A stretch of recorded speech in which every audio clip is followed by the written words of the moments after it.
اب ایسی کوئی بات ہے یا یہ صرف اپوزیشن کی کوئی خواہشات ہیں جو خبر بنا کے پیش کر رہے ہیں آپ کے حوالے سے کہ وزیر اعظم صاحب جانے والے ہیں، شہباز صاحب ایز دا پی ایم اور محسن نقوی صاحب آنے والے ہیں؟ تو جن لوگوں کو اور کوئی کام نہیں ہوتا وہ اپنے آپ کو وہ اسلام آباد کی گاسپس میں اور کافی ٹیبل پہ ڈسکس کرنے کے لیے اس طرح کی شوشے وہ چھوڑتے رہتے ہیں۔ ایک بات آپ کو میں بڑا کلیئر کٹ بتاتا ہوں، یہ بالکل اس میں کوئی شک نہیں ہے کہ پاکستان کی اکانومی کو اس کی ریوائول کے لیے جو یہ اتحاد بنا ہے نا، کہ جب تک یہ کام اپنے انجام تک نہیں پہنچے گا، کوئی نہ وزیر اعظم بدلنے لگا ہے نہ کوئی اس میں کوئی فرق آنے والا ہے۔ یہ پارٹنرشپ جو ہے یہ لانگ لاسٹنگ پارٹنرشپ سے یو مین کہ آرمی چیف اینڈ پی ایم کی پارٹنرشپ؟ جب تک پاکستان اپنے پیروں پہ کھڑا نہیں ہو جاتا، اچھا، کیونکہ ہم نے پاکستان پہ حکومت کرنی نہیں تھی، حکومتیں پہلے ہوتی رہی ہیں، اور حکومت جو ہے حکومت کے بعد پھر 4.25 سال اس پہ کچھ ایسے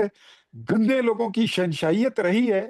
ابھی میرا یہ ساتھی کہہ رہا تھا یہ کوئی بوٹ اور چاٹنے کی بات کر رہے تھے، آج ان کے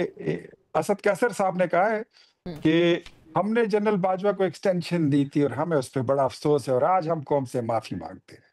معافی مانگے پھر شاہد خٹک صاحب آپ بھی آج قوم سے، اور ایڈمٹ کر لیں کہ آپ جوتا چاٹتے، آپ کی جماعت جوتا چاٹتی، آپ کا لیڈر جوتا چاٹنے والا تھا، آپ لوگوں نے اس ملک کا ستیہ ناش کر دیا تھا، 75 سال کے قرضوں کو دگنا کر کے گئے ہو، اس ملک کو توڑنے کے لیے آئے تھے کہ اس کے 3 ٹکڑے ہو جائیں گے، یہ دیوالیہ ہو جائے گا، یہ صومالیہ بن جائے گا، یہ سری لنکا بن جائے گا۔ ہم نے اپنے پولیٹیکل سٹیکس لگائے ہیں داؤ پر پاکستان کو بچانے کے لیے۔ لیکن آپ اب کس کی طرف ہیں؟ وزیر اعلیٰ مریم نواز صاحبہ نے جو انکوائری اور جو ایک کرپٹ بیوروکریٹس پہ ہاتھ ڈالا ہے اس کی طرف ہیں، اور یا پھر آپ خواجہ آصف صاحب کی طرف ہیں؟ ہم سب نواز شریف کے کارکن ہیں، ایون خواجہ آصف صاحب جو ہیں وہ بھی نواز شریف کے ہی کارکن ہیں، کوئی آسمان سے نہیں اترا، کوئی وہ نہیں ہوتا، سب کارکن ہے، لیڈر ایک ہی ہوتا۔ جہاں تک خواجہ صاحب کی سٹیٹمنٹ کی بات ہے، یہ اے ڈی سی آر کے بارے میں، حالانکہ انہوں نے اپنی بیان میں کسی اے ڈی سی آر کا خود ڈائریکٹ کوئی ذکر تو نہیں کیا تھا، لیکن بات چلتے اٹھتے بیٹھتے یہ کوئی وہاں پہ اگر لے جاتا ہے تو ٹھیک ہے، صحیح ہے،